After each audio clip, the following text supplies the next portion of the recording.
Hai, sebelum ke ceritanya klik like, subscribe, dan jangan lupa bagikan ke sosial media kamu ya, serta aktifkan tombol loncengnya supaya kamu bisa mendapatkan update terbaru dari channel ini. 1. Bersenang-senang dengan ledakan tidak terduga charter dengan charter di sini. Begini, kami tidak punya waktu untuk perkenalan panjang lebar. Aku harus menyampaikan cerita ini dengan cepat, atau kita semua akan mati. Jika kau belum mendengar rekaman kami yang pertama, ya, senang bertemu denganmu.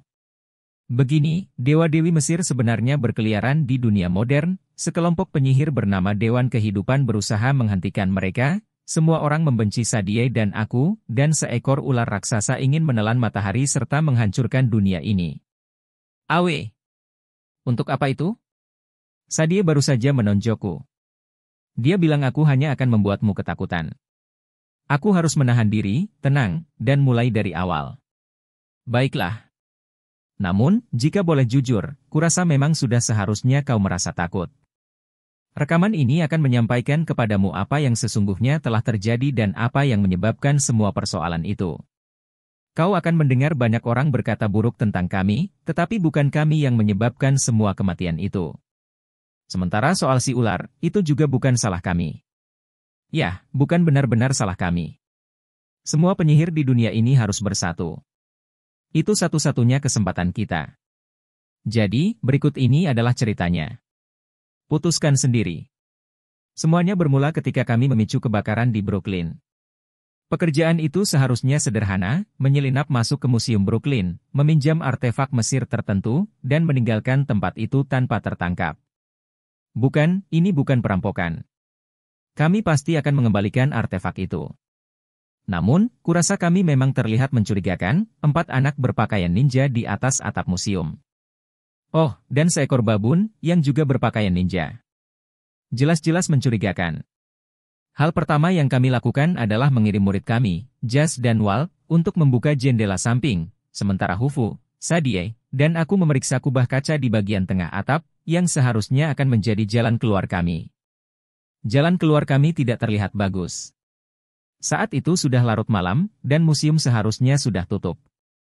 Namun, ternyata kubah kaca itu bersinar terang. Di dalamnya, 12 meter di bawah, ratusan orang yang mengenakan tuxedo dan gaun malam berkumpul dan menari dalam sebuah ballroom seukuran hanggar pesawat. Orkestra memainkan musik, tetapi dengan angin yang menderu di telingaku dan gigiku yang bergemeletup, aku tidak bisa mendengarnya. Aku menggigil kedinginan dalam balutan piyama linenku. Penyihir seharusnya mengenakan kain linen karena bahan itu tidak mengganggu sihir, yang barangkali merupakan kebiasaan yang tepat jika diterapkan di gurun Mesir, tempat suhu dingin dan hujan jarang melanda. Di Brooklyn, pada bulan Maret penggunaan linen sepertinya kurang tepat. Adik perempuanku, Sadie, tampaknya tidak terganggu oleh hawa dingin. Dia sedang membuka kunci kubah seraya bersenandung mengikuti sesuatu dari iPod-nya. Maksudku, yang benar saja siapa sih yang mendengarkan iPod sambil membobol museum? Dia memakai pakaian yang sama sepertiku, dengan tambahan combat boots. Rambut pirangnya bersemburat merah sangat cocok untuk misi penyelinapan. Dengan mata biru dan warna kulit yang terang, dia sama sekali tidak mirip denganku yang jelas bukan masalah menurut kami. Selalu menyenangkan rasanya punya pilihan untuk menyangkal bahwa gadis sinting di sebelahku ini adalah saudariku. Kau bilang museumnya kosong. Aku mengeluh. Sadie tidak mendengar sampai aku menarik earbud iPod-nya dan mengulang pertanyaanku. Ya, museumnya memang seharusnya kosong. Sadie akan menyangkal ini, tetapi setelah tinggal di Amerika Serikat selama 3 bulan terakhir, dia mulai kehilangan aksen Inggrisnya. Menurut situs webnya, museum tutup pukul 5. Bagaimana aku bisa tahu bakal ada pesta pernikahan di sini? Pesta pernikahan? Aku melongok ke bawah dan melihat bahwa Sadie benar. Beberapa wanita mengenakan gaun pengiring pengantin berwarna peach. Di salah satu meja terdapat sebuah kue tumpuk warna putih yang berukuran sangat besar. 2 kelompok tamu yang terpisah telah mengangkat mempelai wanita dan mempelai pria ke atas kursi dan membawa mereka melintasi ruangan sementara teman-teman mereka berputar sambil menari dan bertepuk tangan di sekeliling mereka. Semua itu mengesankan bahwa sebentar lagi akan terjadi tabrakan keras antar perabot. Hufu mengetuk kaca. Bahkan, dengan pakaian hitam, sulit baginya untuk membaur dalam bayang-bayang dengan bulunya yang keemasan, belum lagi pantat dan hidungnya yang berwarna pelangi. Ag! Geramnya. Karena dia adalah babun, itu bisa berarti apa saja dari lihat, ada makanan di bawah sana sampai kaca ini kotor atau hei, orang-orang itu melakukan hal bodoh dengan kursi-kursi itu. Hufu benar. Sadie menerjemahkan. Kita bakal kesulitan menyelinap keluar dari pesta itu. Barangkali, kalau kita pura-pura menjadi kru pemeliharaan tentu saja, tukasku. Permisi. 4 anak akan lewat dengan membawa patung seberat 3 ton. Cuma hendak menerbangkan patung melewati atap. Jangan hiraukan kami. Sadie memutar bola matanya. Dia mengeluarkan tongkat sihirnya sebatang gading melengkung yang dihiasi ukiran gambar-gambar monster dan mengarahkannya ke dasar kubah. Sebuah hieroglif, tulisan Mesir kuno, menyala, dan gembok terakhir meletup terbuka. Ya, kalau kita tidak akan menggunakan ini sebagai jalan keluar, kata Sadie, untuk apa aku membukanya? Tak bisakah kita keluar dari tempat kita masuk melalui jendela samping? Sudah kubilang, patung itu besar sekali. Tidak akan muat lewat jendela samping. Ditambah lagi, perangkap coba lagi besok malam, kalau begitu? Tanyanya. Aku menggeleng. Besok semua benda pameran di sini akan dikemas dan dikirim ke luar negeri untuk tur. Sadie mengangkat alis dengan caranya yang menjengkelkan. Mungkin kalau seseorang memberi kita lebih banyak informasi sebelumnya bahwa kita harus mencuri patung ini lupakan saja. Aku tahu kemana percakapan ini mengarah, dan tidak ada gunanya jika Sadie dan aku berdebat di atas atap sepanjang malam. Dia benar, tentu saja. Aku tidak memberinya banyak informasi. Namun, hei sumberku tidak terlalu bisa diandalkan.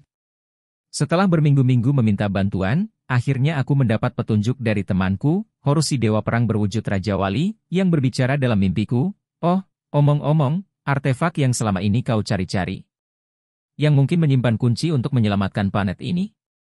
Artefak itu sudah berada di dekat sini, di Museum Brooklyn, selama 30 tahun terakhir, tapi besok artefak itu akan berangkat ke Eropa. Jadi, sebaiknya kalian bergegas. Kalian punya waktu 5 hari untuk mencari tahu cara menggunakannya, atau kita semua akan mati. Semoga berhasil. Aku bisa saja meneriakinya karena tidak memberitahuku lebih cepat, tetapi tidak akan ada bedanya. Dewa hanya bicara ketika mereka sudah siap, dan mereka tidak punya pemahaman yang baik mengenai waktu manusia.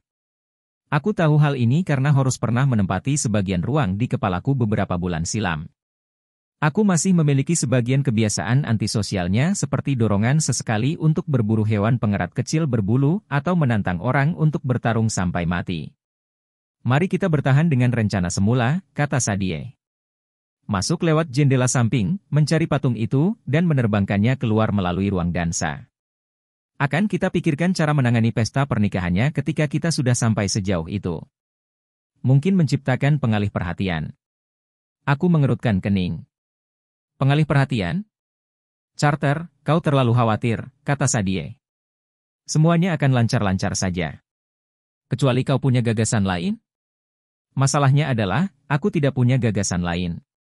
Kau pasti mengira sihir membuat berbagai hal menjadi mudah. Sebenarnya, sihir biasanya malah membuat berbagai hal bertambah rumit. Selalu ada sejuta alasan mengapa mantra ini atau itu tidak bekerja dalam situasi tertentu. Atau ada sihir lain yang menghalangimu seperti mantra perlindungan pada museum ini. Kami tidak yakin siapa yang memasangnya. Mungkin salah seorang staf museum adalah penyihir yang menyamar bukan sesuatu yang tidak lazim. Ayah kami sendiri menggunakan gelar doktornya dalam bidang Egiptologi sebagai penyamaran untuk mendapatkan akses ke berbagai artefak. Selain itu, Museum Brooklyn memiliki koleksi gulungan naskah sihir Mesir terbesar di dunia. Itulah sebabnya paman kami, Amos, menempatkan markasnya di Brooklyn. Banyak sekali penyihir yang mungkin punya alasan untuk memasang jebakan dan melindungi isi museum yang berharga. Apapun kasusnya, pada pintu dan jendela museum itu ada beberapa kutukan yang mengerikan. Kami tak bisa membuka portal sihir ke dekat artefak itu, juga tak bisa menggunakan Syakti pengambil kami patung tanah liat ajaib yang melayani kami di perpustakaan kami untuk meminjam artefak yang kami perlukan itu. Kami terpaksa masuk dan keluar dengan cara yang sulit dan, jika kami melakukan kesalahan, tak ada yang tahu kutukan macam apa yang akan kami lepaskan, monster penjaga, wabah penyakit, kebakaran, keledai yang meledak, jangan tertawa, kutukan itu sangat mengerikan. Satu-satunya jalan keluar yang tidak dipasangi perangkap adalah kubah di bagian atas ruang dansa. Tampaknya, si penjaga museum tidak khawatir ada pencuri yang akan melayangkan artefak keluar dari bukaan setinggi 12 meter di udara. Atau, mungkin sebenarnya ada perangkap di kubah itu, yang disembunyikan dengan sangat baik sehingga tidak terlihat oleh kami. Apapun itu, kami tetap harus mencoba. Hanya malam ini kesempatan kami untuk mencuri maaf, meminjam artefak itu. Setelah itu, kami punya 5 hari untuk mencari tahu cara menggunakannya. Aku sangat menyukai tenggat waktu. Jadi, kita lanjutkan saja dan berimprovisasi? Tanya Sadie. Aku menatap ke bawah, ke arah pesta pernikahan itu, berharap kami tidak akan menghancurkan malam istimewa mereka.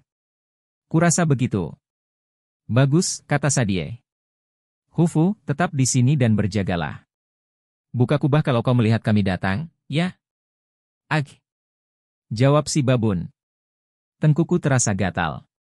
Aku punya firasat pencurian ini tidak akan berlangsung mulus. Ayo, kataku kepada Sadie, mari kita lihat hasil kerja Jas dan Walt. Kami turun ke langkan di luar lantai ketiga yang memuat koleksi artefak-artefak dari Mesir.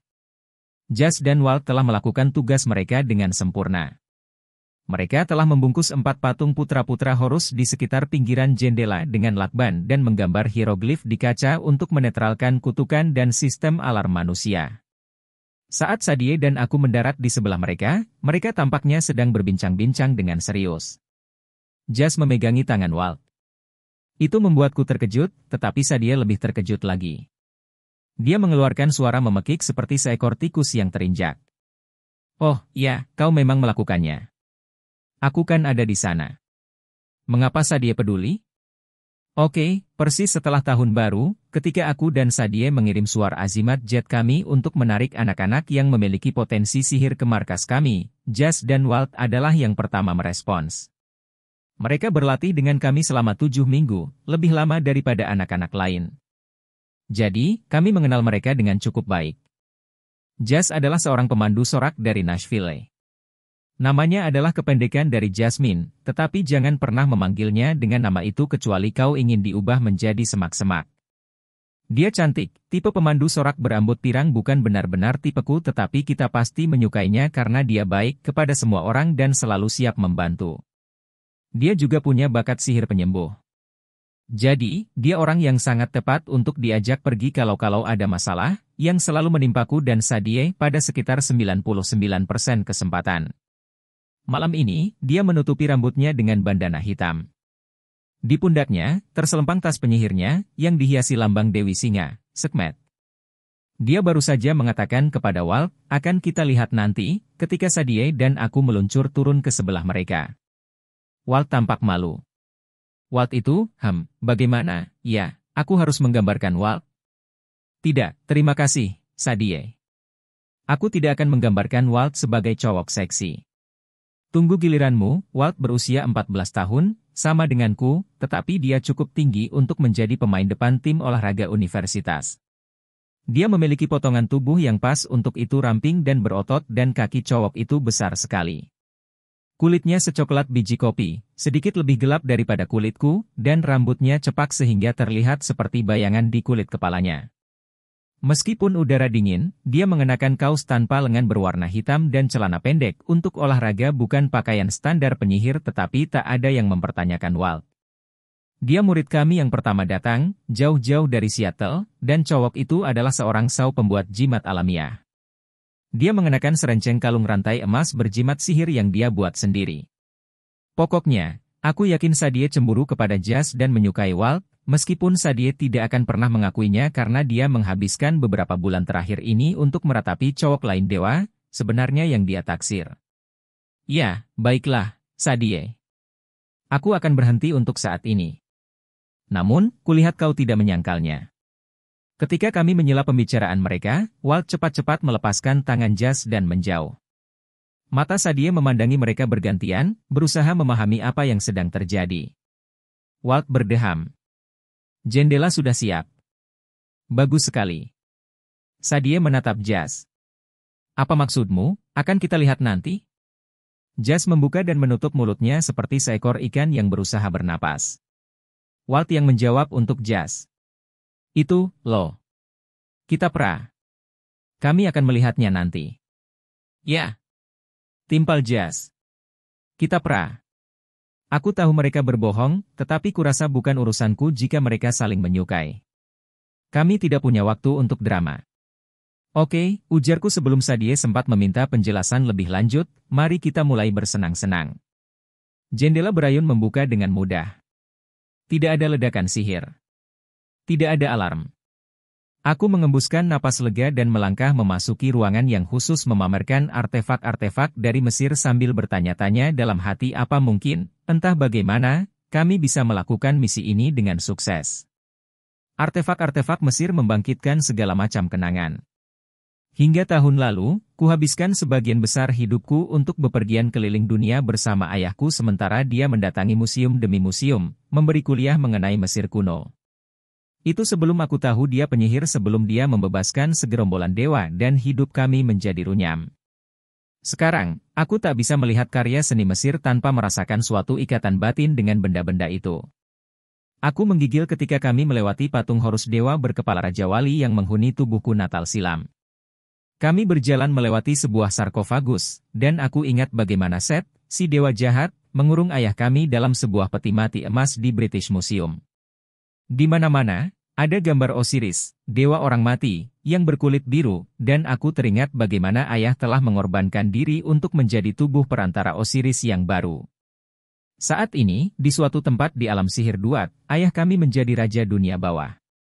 Aku bahkan tidak dapat menggambarkan betapa aneh rasanya melihat lukisan berusia 5.000 tahun berisi sesosok dewa Mesir berkulit biru dan berpikir, yap, itu ayahku. Semua artefak terlihat seperti kenang-kenangan keluarga, sebatang tongkat sihir persis seperti punya Sadie, gambar Serpo Part 1 yang pernah menyerang kami, sebuah halaman dari kitab orang mati yang menampilkan iblis-iblis yang pernah kami temui secara langsung. Kemudian ada pula Shakti, patung-patung sihir kecil yang seharusnya bisa hidup ketika dipanggil. Beberapa bulan lalu, aku jatuh cinta kepada seorang gadis bernama Zia Rashid, yang ternyata adalah Shakti. Jatuh cinta untuk pertama kalinya sudah cukup sulit. Akan tetapi, ketika gadis yang kita sukai ternyata adalah keramik dan hancur berkeping-keping di depan mata kita ya, itu memberi makna baru pada ungkapan hancur hatiku. Kami berhasil melewati ruangan pertama, melintas di bawah sebuah mural zodiak bergaya Mesir yang berukuran besar di langit-langit. Bisa kudengar perayaan berlangsung di ruang dansa utama di koridor sebelah kanan kami. Suara musik dan tawa menggema di seluruh bangunan itu. Di ruangan Mesir yang kedua, kami berhenti di depan sebuah hiasan batu seukuran pintu garasi. Gambar sesosok monster yang sedang menginjak beberapa manusia terpahat di permukaannya. Apa itu Griffin? Tanya Jas. Aku mengangguk. Versi Mesirnya, ya. Hewan itu memiliki tubuh singa dan kepala elang, tetapi sayap-sayapnya tidak seperti sebagian besar gambar Griffin yang biasa kau lihat. Sebagai ganti sayap burung, sayap monster ini terentang di sepanjang bagian atas punggungnya panjang, horizontal, dan dipenuhi bulu kaku yang berdiri tegak seperti sikat baja. Jika monster tersebut bisa terbang dengan benda itu, kurasa pasti gerakannya seperti sayap kupu-kupu. Hiasan itu dulunya dicat. Bisa kulihat bintik-bintik merah dan emas pada bulu makhluk itu. Namun, bahkan tanpa warna pun, si Griffin tampak mengerikan, terlihat sangat hidup. Matanya yang seperti manik-manik seolah mengikutiku. Griffin adalah penjaga, ujarku, mengingat sesuatu yang pernah disampaikan ayah kepadaku. Mereka menjaga harta karun dan benda-benda berharga lain. Hebat, kata Sadie. Jadi, maksudmu mereka menyerang, pencuri, misalnya, yang membobol museum dan mencuri artefak? Itu cuma hiasan dinding, kataku. Namun, aku tidak yakin perkataanku membuat semua orang merasa lebih baik. Inti sihir Mesir adalah mengubah kata-kata dan gambar menjadi kenyataan. Di sana. Walt menunjuk ke seberang ruangan. Itu, kan? Kami mengitari Griffin tadi dan berjalan ke sebuah patung yang berada di bagian tengah ruangan. Patung dewa itu menjulang dengan tinggi sekitar 2,5 meter. Dia terpahat dari batu hitam dan berpenampilan khas Mesir, telanjang dada, hanya memakai kilt dan sandal. Dia memiliki wajah seekor domba jantan dan tanduk yang sebagian telah patah seiring berlalunya abad. Di kepalanya, terdapat mahkota berbentuk frisbee, sebuah cakram matahari yang terjalin dari beberapa ular. Di depannya, berdirilah sesosok manusia yang jauh lebih kecil. Dewa itu sedang mengulurkan kedua tangan di atas kepala si manusia, seolah tengah memberkatinya. Sadie menyipitkan mata memandangi prasasti hieroglif yang ada. Sejak dia menjadi tubuh perantara bagi roh Isis, sang dewi sihir, Sadie memiliki kemampuan misterius untuk membaca hieroglif. KNM, dia membaca. Itu dibaca Hnum, kurasa. Berima dengan keagum? Ya, aku setuju, ini patung yang kita perlukan. Kata Horus, patung ini menyimpan rahasia untuk menemukan kitab Ra. Sayangnya, Horus tidak terlalu rinci dalam memberi keterangan. Setelah kini kami menemukan patungnya, aku sama sekali tak tahu bagaimana benda ini bisa membantu kami. Aku memeriksa sekilas hieroglifnya, berharap mendapat petunjuk. Siapa manusia kecil di depannya itu? Tanya Walt. Seorang anak? Jas menjentikkan jari. Bukan, aku ingat ini. Hnum menciptakan manusia di atas jentera pembuat tembikar. Aku bertaruh itulah yang dilakukannya di sini membentuk manusia dari tanah liat. Jas menatapku untuk mendapat persetujuan. Sebenarnya, aku sendiri lupa cerita itu. Sadie dan aku seharusnya menjadi guru, tetapi Jaslah yang seringkali mengingat lebih banyak detail daripada aku. Ya, bagus, ujarku. Manusia dari tanah liat. Tepat sekali. Sadie mengerutkan kening ke arah kepala domba Hnum. Agak mirip tokoh kartun lama. Bullwinkle, bukan? Bisa saja ini Dewa Rusa. Dia bukan Dewa Rusa, bantahku. Kalau kita mencari kitab Ra, katanya, dan Ra adalah Dewa Matahari, kenapa kita mencari Rusa? Sadie bisa bersikap menjengkelkan. Apa aku sudah bilang? Hnum adalah salah satu aspek dari Dewa Matahari, jelasku, Ra memiliki 3 kepribadian yang berbeda. Dia adalah Hepri, Dewa Skarab pada pagi hari, Ra pada siang hari, dan Hnum, Dewa berkepala domba jantan, saat matahari terbenam, ketika dia masuk ke dunia bawah tanah. Itu membingungkan, kata Jas. Tidak terlalu, timpal Sadie. Carter memiliki 3 kepribadian yang berbeda. Dia berubah dari zombie pada pagi hari, menjadi siput pada sore hari, lalu menjadi Sadie. Tukasku, tutup mulutmu. Walt menggaruk-garuk dagunya. Kurasa Sadie benar. Itu terlihat seperti rusa. Terima kasih, kata Sadie. Walt tersenyum setengah hati, tetapi dia masih terlihat memikirkan sesuatu, seolah ada pikiran yang mengganggunya. Aku memergoki Jas mengamati Walt dengan ekspresi khawatir, dan aku bertanya-tanya, kira-kira apa yang mereka bicarakan tadi. Cukup soal rusa, kataku. Kita harus membawa patung ini ke rumah Brooklyn. Patung ini menyimpan sejenis petunjuk, tapi bagaimana cara kita menemukannya? Tanya Walt. Kau juga belum memberitahu kami kenapa kita sangat memerlukan kitab Ra itu. Aku bimbang.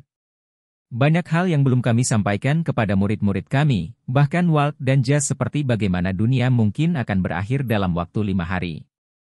Hal semacam itu bisa mengganggu pelajaran.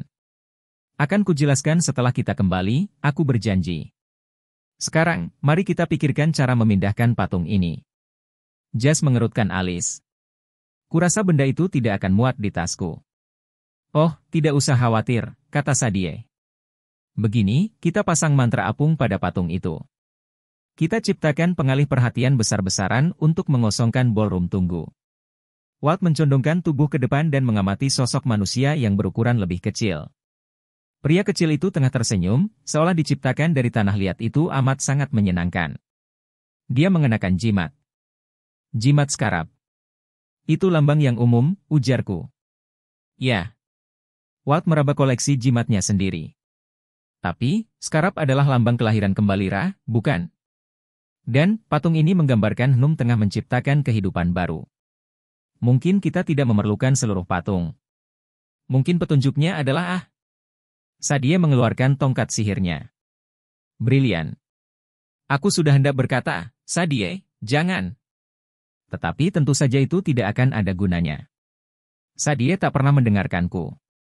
Dia mengetuk jimat si manusia kecil. Kedua tangan Hnum bersinar. Kepala patung yang lebih kecil membuka menjadi 4 bagian seperti bagian atas tempat peluncuran peluru kendali, dan sebuah gulungan papirus yang kekuningan menyembul dari lehernya. Voila, ucap Sadie dengan bangga. Dia menyelipkan tongkat sihirnya ke dalam tas dan memegang gulungan papirus itu persis saat aku berteriak, itu mungkin dipasangi perangkap. Seperti yang sudah kubilang, Sadie tak pernah mendengarkan. Begitu dia merenggut gulungan papirus itu dari patung, seisi ruangan bergemuruh. Muncul retakan pada lemari-lemari pajang yang terbuat dari kaca. Sadie memekik saat api berkobar pada gulungan papirus di tangannya. Nyala api itu sepertinya tidak melalap papirus atau melukai Sadie, tetapi ketika Sadie berusaha melepaskan diri, api gaib yang berwarna putih itu meloncat ke lemari pajang terdekat dan memelesat ke sekeliling ruangan seolah mengikuti jalur bensin. Api itu menjilati jendela-jendela, dan hieroglif berwarna putih menyala di kaca jendela-jendela itu, mungkin memicu sekumpulan penangkal dan kutukan pelindung. Kemudian, api gaib itu bergerak bergelombang melewati hiasan besar di pintu masuk ruangan. Lempengan batu itu bergetar hebat. Aku tak bisa melihat pahatan di sisi sebaliknya, tetapi aku mendengar suara lengkingan paras seperti seekor burung beo yang sangat besar dan sangat murka. Walt mengambil tongkat dari punggungnya. Sadie mengayun-ayunkan gulungan papirus yang menyala-nyala tadi, seolah benda tersebut menempel di tangannya. Lepaskan benda ini dariku. Ini benar-benar bukan salahku. NG. Jas mengeluarkan tongkat sihirnya. Suara apa itu? Perasaanku sangat tidak enak. Kurasa, ujarku, Sadie baru saja menemukan sesuatu yang bisa dijadikan pengalih perhatian. Satu monster ular macan tutul, salah satu monster yang pernah bertarung dengan Charter dan Sadie di buku sebelumnya Penny. 2. Kami menjinakkan seekor burung kolibri seberat 3,5 ton Charter beberapa bulan lalu, situasi tentu berbeda. Sadie bisa mengucapkan satu kata saja dan memunculkan ledakan berskala militer. Aku bisa membungkus diri dengan avatar perang sihir, dan hampir tak ada yang sanggup mengalahkanku. Namun, itu ketika kami masih sepenuhnya bergabung dengan Dewa dan Dewi Horus bergabung denganku, Isis bergabung dengan Sadie. Kami telah melepas kekuatan itu karena sangat berbahaya. Sampai kami mampu mengendalikan kekuatan kami sendiri dengan lebih baik, menyediakan tubuh perantara untuk dihuni dewa-dewa Mesir bisa membuat kami menjadi gila atau membuat kami terbakar dalam arti yang sesungguhnya. Sekarang, yang kami miliki hanyalah sihir kami yang terbatas. Itu menyulitkan kami melakukan hal-hal penting seperti berusaha tidak mati ketika sesosok monster menjadi hidup dan ingin membunuh kami. Griffin itu bergerak hingga kami bisa melihat seluruh tubuhnya. Makhluk itu berukuran 2 kali singa biasa, bulunya yang emas kemerahan tertutupi debu batu kapur. Ekornya dihiasi bulu-bulu runcing yang tampak sekeras dan setajam belati. Dengan sekali kibasan, ekor itu meremukkan lempengan batu tempatnya berasal. Kedua sayapnya yang kaku dan tajam sekarang menegak di punggungnya. Ketika si Griffin bergerak, kedua sayap itu mengepak-ngepak sedemikian cepat sampai-sampai tampak kabur dan mengeluarkan suara dengungan seperti sayap kolibri terbesar dan tergarang di dunia. Si Griffin memakukan matanya yang lapar pada Sadie. Nyala api berwarna putih masih menyelubungi tangan Sadie beserta gulungan papirus itu, dan si Griffin tampaknya menganggap hal itu sebagai semacam tantangan. Aku sudah sering mendengar suara pekikan elang hei, aku sendiri pernah menjadi elang 1 atau 2 kali tetapi ketika makhluk ini membuka paruhnya, ia mengeluarkan lengkingan yang membuat jendela bergetar dan bulu kuduku meremang. Sadie, kataku, jatuhkan gulungan papirus itu. Halo? Benda ini menempel di tanganku. Dia memprotes. Dan, aku tengah terbakar. Aku sudah bilang belum? Cercahan api gaib itu kini menyala-nyala di seluruh jendela dan artefak. Gulungan papirus tersebut tampaknya memicu semua simpanan sihir Mesir di ruangan, dan aku cukup yakin itu adalah sesuatu yang buruk. Walt dan Jas berdiri mematung karena syok. Kurasa aku tak bisa menyalahkan mereka. Ini monster pertama mereka. Si Griffin maju satu langkah menuju saudariku. Aku berdiri di sebelah Sadie dengan bahu saling menempel dan melakukan satu trik sihir yang masih kumiliki. Aku meraih ke dalam duat dan mengambil pedangku dari udara kosong sebuah hopes Mesir dengan mata pisau yang sangat tajam dan berbentuk kait. Sadie terlihat cukup konyol dengan tangan dan gulungan papirus yang terbakar, dia seperti patung Liberty yang terlalu bersemangat. Untungnya, dengan tangannya yang bebas Sadie berhasil memanggil senjatanya yang paling berbahaya tongkat sepanjang 1,5 meter yang dihiasi ukiran hieroglif.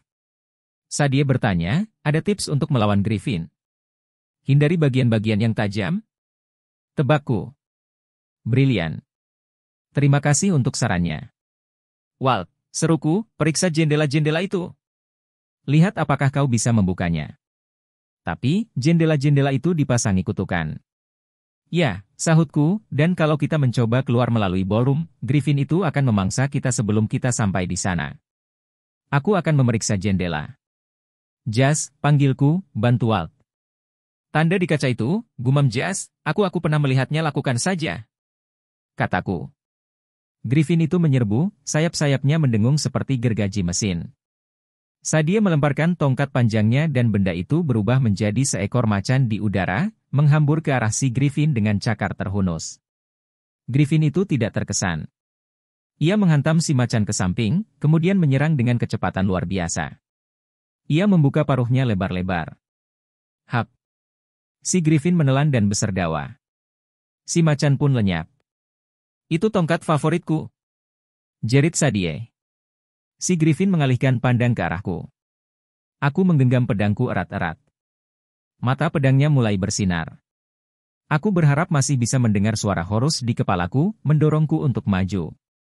Memiliki dewa perang pribadi mempermudah kita untuk melakukan hal-hal tolol dengan penuh keberanian. Walt! Teriakku. Bagaimana jendelanya? Ini sedang kucoba, katanya. Tunggu, kata Jas gugup. Itu lambang Sekhmet. Walt, berhenti. Lalu, banyak hal terjadi secara bersamaan. Walt membuka jendela, dan segelombang api putih menderu melewatinya, merobohkannya ke lantai. Jas berlari ke sisi Walt. Si Griffin mendadak kehilangan minat terhadapku. Seperti predator mana saja yang baik, ia fokus pada target yang bergerak Jas dan menyerbu ke arahnya. Aku berlari mengejarnya. Namun, alih-alih melahap teman-teman kami, si Griffin meluncur langsung melewati Walt serta Jas dan menghantam jendela. Jas menarik Walt dari situ sementara si Griffin menggila, memukul-mukul dan menggigiti nyala api putih. Makhluk itu berusaha menyerang api putih. Si Griffin menggigiti udara kosong. Ia berputar, menabrak lemari pajang berisi Shakti. Ekornya menghantam sebuah sarkofagus hingga hancur berantakan. Aku tidak yakin apa yang merasukiku, tetapi aku berteriak, berhenti. Si Griffin kontan mematung. Ia berputar ke arahku, menggaok dengan jengkel. Selapis api putih memelesat pergi dan menyala di sudut ruangan, nyaris seolah berkumpul kembali. Kemudian, aku melihat api-api lain berdatangan, membentuk nyala yang samar-samar berwujud seperti manusia. Salah satunya menatap persis ke arahku dan, tidak salah lagi, aku merasakan pancaran kebencian. Carter, terus alihkan perhatiannya. Sadie tampaknya tidak memperhatikan bentuk-bentuk api itu.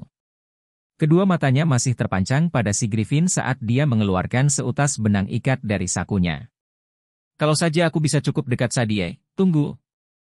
Aku berusaha memahami apa yang terjadi. Walt terkapar dan menggigil. Kedua matanya bersinar putih, seakan api itu telah merasuk ke dalam dirinya. Jas berlutut di atasnya, menggumamkan mantra penyembuhan. Raawaw! Si Griffin meraung sedih seolah meminta izin seolah mematuhi perintahku untuk berhenti, tetapi tidak menyukainya. Bentuk nyala api itu semakin terang, semakin padat. Aku menghitung ada 7 sosok yang menyala, pelan-pelan membentuk tangan dan kaki. 7 sosok. Jas tadi mengatakan sesuatu mengenai lambang Sekhmet. Rasa takut menghinggapiku saat aku menyadari kutukan macam apa yang sebenarnya melindungi museum itu. Pelepasan Griffin itu hanyalah kebetulan. Ia bukan masalah yang sebenarnya. Sadie melemparkan benang ikatnya. Tunggu. Teriakku, tetapi terlambat. Benang sihir itu melecut udara, memanjang menjadi seutas tali tambang saat memelesat menuju Griffin. Si Griffin berkaok-kaok marah dan melompat mengikuti sosok-sosok api itu. Makhluk api tersebut berhamburan, dan permainan kejar-kejaran sampai mati pun berlangsung. Si Griffin memelesat, sayapnya mendesing. Lemari-lemari pajang pecah. Alarm manusia meraung. Aku meneriakinya supaya berhenti, tetapi kali ini sia-sia saja. Dari sudut mataku, kulihat Jas ambruk, mungkin kelelahan akibat merapal mantra penyembuhannya. Sadie, teriakku, bantu dia. Sadie berlari ke sisi Jas. Aku mengejar si Griffin. Aku mungkin terlihat benar-benar dungu dalam balutan piyama hitamku sambil membawa-bawa pedang yang bersinar, tersandung-sandung artefak rusak dan meneriakkan perintah kepada seekor kucing kolibri raksasa. Persis ketika aku mengira situasi tidak mungkin lebih buruk lagi, setengah lusin tamu pesta datang untuk melihat ada ribut-ribut apa. Mulut mereka ternganga.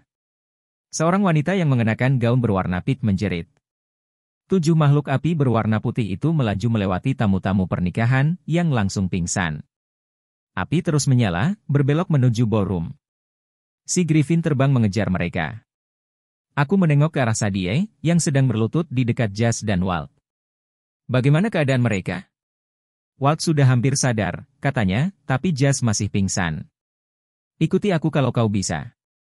Kurasa aku mampu mengendalikan Griffin itu. Carter, apa kau gila? Teman-teman kita terluka dan ada gulungan kertas terbakar yang menempel di tanganku. Jendelanya sudah terbuka. Bantu aku mengeluarkan Jas dan Walt dari sini. Dia ada benarnya. Ini mungkin satu-satunya kesempatan kami untuk mengeluarkan teman-teman kami dalam keadaan hidup. Namun, aku sekarang sudah tahu apa ketujuh api itu, dan aku tahu jika aku tidak mengejar mereka, banyak orang tidak bersalah yang akan terluka. Aku mengutuk dalam bahasa Mesir memaki, bukan mengutuk betulan dan berlari memasuki pesta perkawinan. Ruang dansa utama itu kacau balau. Tamu-tamu berlarian ke segala arah, menjerit-jerit dan menumbangkan meja-meja. Seorang pria yang mengenakan tuxedo jatuh menimpa kue pengantin dan merangkak ke sana kemari dengan hiasan kue berupa sepasang pengantin yang menempel di pantatnya. Seorang pemain musik berusaha lari dengan sebuah drum kecil di kakinya. Api-api putih itu sudah cukup memadat sehingga aku bisa melihat bentuk mereka semacam perpaduan antara hewan sejenis anjing dan manusia, dengan lengan panjang dan kaki bengkok. Api-api itu menyala seperti gas yang sangat panas saat memelesat melewati ballroom, mengitari pilar-pilar yang mengelilingi lantai dansa. Salah satu api itu langsung menuju seorang pengiring mempelai wanita. Mata wanita itu berubah menjadi seputih susu, dan dia ambruk ke lantai, menggigil dan terbatuk-batuk. Aku sendiri rasanya ingin menggulung diri menjadi bola. Aku tidak tahu mantra yang bisa melawan hal-hal seperti ini, dan jika salah satu api itu menyentuhku. Tiba-tiba saja si Griffin menukik turun entah dari mana, ditempel ketat oleh tali sihir Sadie, yang masih berusaha menjeratnya. Ia melahap salah satu makhluk api itu dalam sekali telan dan terus terbang. Kepulan asap tipis keluar dari lubang hidungnya, tetapi selain itu, memakan api putih sepertinya tidak mengusiknya. Hei! Teriakku. Terlambat, aku menyadari kesalahanku. Si Griffin berpaling ke arahku, cukup memperlambatnya sehingga tali ajaib Sadie melilit kedua kaki belakangnya. Squaw! Si Griffin menghantam sebuah meja prasmanan. Tali itu memanjang, membelit tubuh si monster sementara sayapnya yang berkecepatan tinggi meremukkan meja, lantai, dan piring-piring berisi roti lapis, seperti serutan kayu yang lepas kendali. Para tamu pesta pernikahan mulai meninggalkan ballroom. Sebagian besar lari menuju lift, tetapi puluhan tamu tidak sadarkan diri atau menggigil tanpa kendali, mata mereka bersinar putih. Yang lain terperangkap di bawah gundukan puing-puing. Alarm meraung-raung, dan api-api putih itu yang sekarang tinggal 6 masih benar-benar tidak terkendali. Aku berlari menuju Griffin yang sedang berguling ke sana kemari, berusaha menggigiti tali tanpa hasil. Tenanglah! Aku berteriak. Biarkan aku membantumu, bodoh! Freak! Ekor Griffin itu mengayun di atas kepalaku dan nyaris saja memenggal leherku. Aku menarik napas dalam-dalam. Aku lebih sering berperan sebagai penyihir perang. Aku tak pernah mahir menggunakan mantra hieroglif, tetapi aku menudingkan monster itu dengan pedangku dan berkata, Hatep. Sebuah hieroglif hijau simbol untuk tenanglah menyala di udara, persis di ujung mata pedangku. Griffin itu berhenti menggelepar. Kepakan sayapnya melambat. Hiruk-pikuk dan jeritan masih memenuhi ruang dansa, tetapi aku berusaha tetap tenang saat mendekati monster tersebut. Kau mengenaliku, bukan? Kuulurkan tanganku, dan sebuah simbol lain menyala di atas telapak tanganku, simbol yang selalu bisa kupanggil, mata Horus.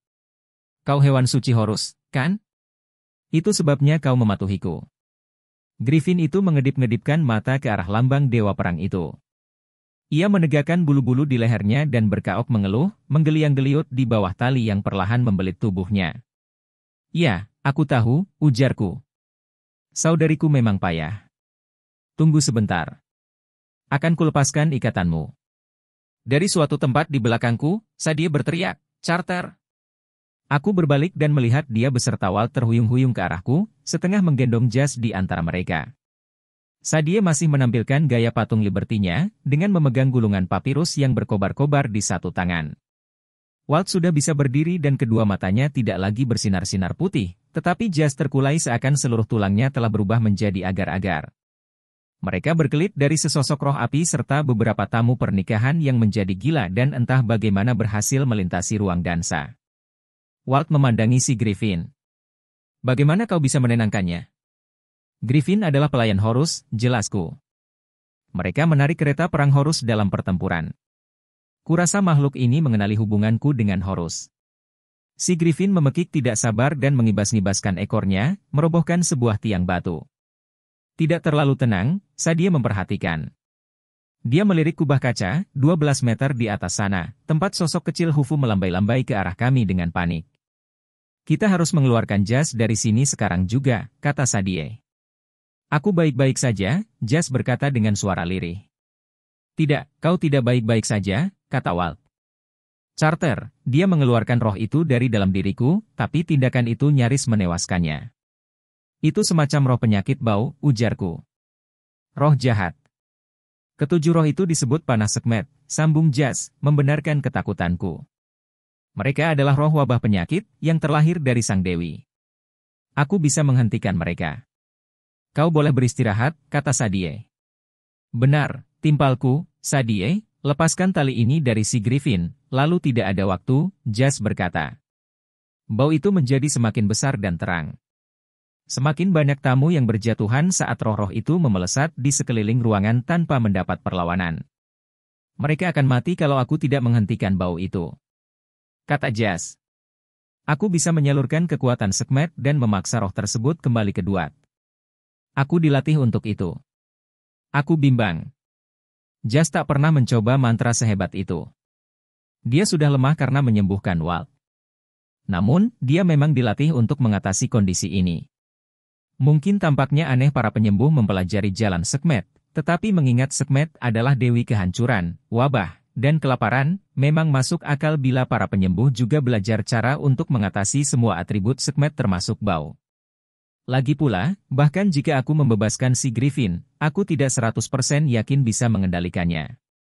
Mungkin makhluk itu malah menjadi terlalu bersemangat dan mulai melahap kami semua, bukannya roh-roh tersebut. Di luar, sirene polisi terdengar semakin nyaring. Waktu kami sudah hampir habis. Kita tidak punya pilihan, Jas bersikeras. Dia menarik tongkat sihirnya, kemudian membuat saudariku terkaget-kaget memberi Walt kecupan di pipi. Semua akan baik-baik saja, Walt. Jangan menyerah. Jas mengambil benda lain dari tas penyihirnya sebuah patung lilin dan menekannya ke tangan saudariku yang bebas. Kau akan membutuhkan ini dalam waktu dekat, Sadie. Maaf aku tidak bisa membantu kalian lagi. Kau akan tahu apa yang harus dilakukan kalau waktunya tiba. Kurasa, aku tak pernah melihat Sadie begitu kehilangan kata-kata. Jas berlari ke tengah-tengah ballroom dan menyentuhkan tongkat sihirnya ke lantai, menggambar lingkaran perlindungan di sekitar kakinya. Dari tasnya, dia mengeluarkan sebuah patung Sekhmet berukuran kecil, dewi pelindungnya, dan mengangkat benda itu tinggi-tinggi. Dia mulai merapal mantra. Cahaya merah berpijar di sekitarnya. Sulur-sulur energi menyebar dari lingkaran itu, memenuhi ruangan seperti ranting-ranting pohon. Sulur-sulur itu mulai berputar, mulanya perlahan, lalu mulai bertambah cepat sampai aliran sihir itu menarik bau, memaksa mereka terbang ke arah yang sama, menghela mereka ke tengah. Roh-roh itu meraung, berusaha melawan mantra tersebut.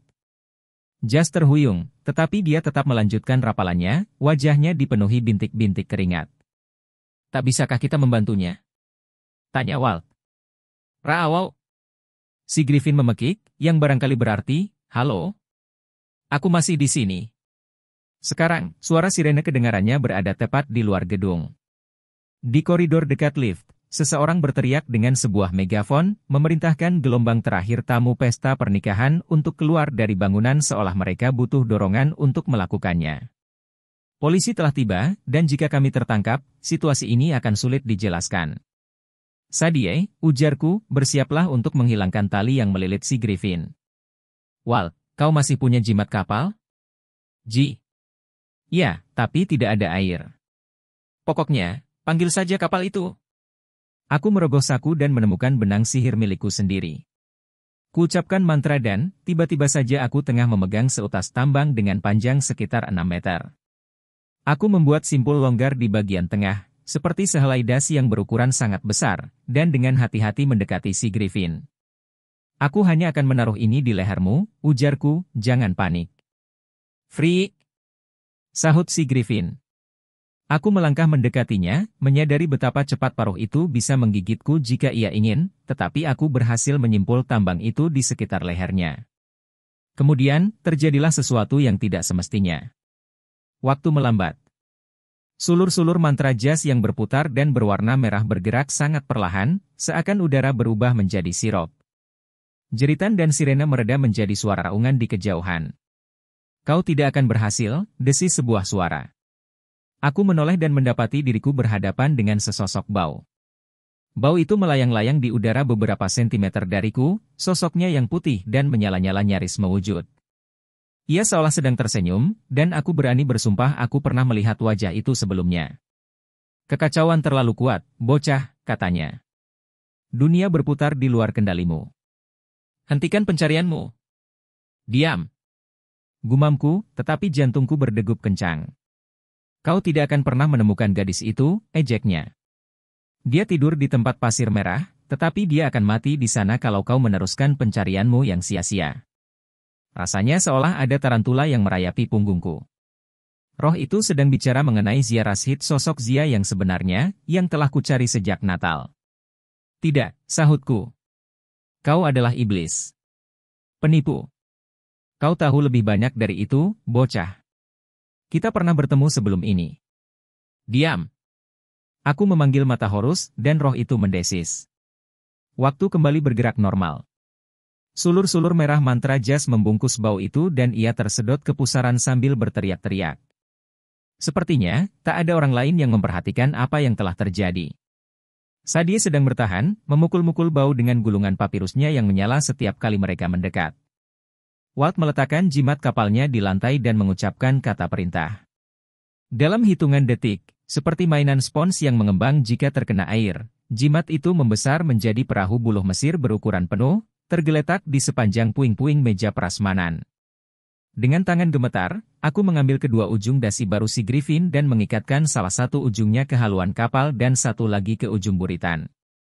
Charter, lihat. Panggil Sadie.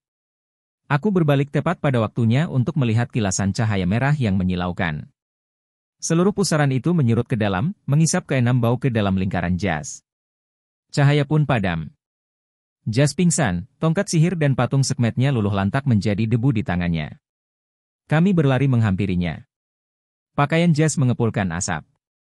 Aku tak tahu apakah dia masih bernapas atau tidak. Bawa dia masuk ke kapal, kataku, kita harus keluar dari sini. Aku mendengar gerutuan kecil nun jauh di atas. Khufu telah membuka kubah. Dia memberi isyarat dengan panik saat lampu sorot menyapu langit di atasnya. Museum itu mungkin sudah dikepung oleh kendaraan-kendaraan yang dirancang untuk mengatasi keadaan darurat. Di seluruh penjuru ruang dansa, tamu-tamu yang terkena kutukan mulai sadar kembali. Jas telah menyelamatkan mereka, tetapi setinggi apa harga yang harus dibayarnya? Kami membopong Jas menuju kapal. Berpeganganlah erat-erat, aku memperingatkan. Benda ini tidak seimbang. Kalau terbalik, hei! Suara pria yang berat berteriak di belakang kami. Apa yang kalian hei? Berhenti! Sadie, tali, sekarang! Perintahku. Sadie menjentikan jari, dan tali yang menjerat Griffin pun lenyap. Naik! Teriakku. Free! Si Griffin mempercepat kepakan sayapnya. Kami tersentak ke udara, perahu itu terguncang-guncang hebat, dan memelesat langsung menuju kubah yang terbuka. Si Griffin sepertinya nyaris tak menyadari bahwa ia membawa kami. Ia melayang naik begitu cepat sehingga Khufu harus melakukan lompatan terbang supaya bisa naik ke perahu. Aku menariknya ke dalam perahu, dan kami berpegangan mati-matian, berusaha agar tidak terbalik. Ag! Khufu mengeluh. Ya, aku menyepakati, ternyata begitu susah melakukan pekerjaan yang seharusnya mudah. Namun, kami adalah keluarga Kane. Hari ini bisa dibilang hari termudah yang akan kami alami selama beberapa waktu. Entah bagaimana, Griffin kami tahu arah yang tepat. Dia menjerit penuh kemenangan dan membubung tinggi memasuki malam yang dingin berhujan. Saat kami terbang menuju rumah kami, gulungan papirus sadie menyala lebih terang. Ketika aku menatap ke bawah, api-api putih gaib menyala di setiap bubungan atap di Brooklyn. Aku mulai bertanya-tanya apa persisnya yang telah kami curi, apakah itu memang benda yang benar, atau apakah benda itu akan memperumit masalah kami. Apapun itu, aku punya firasat bahwa akhirnya kami sudah terlalu jauh memaksakan keberuntungan kami.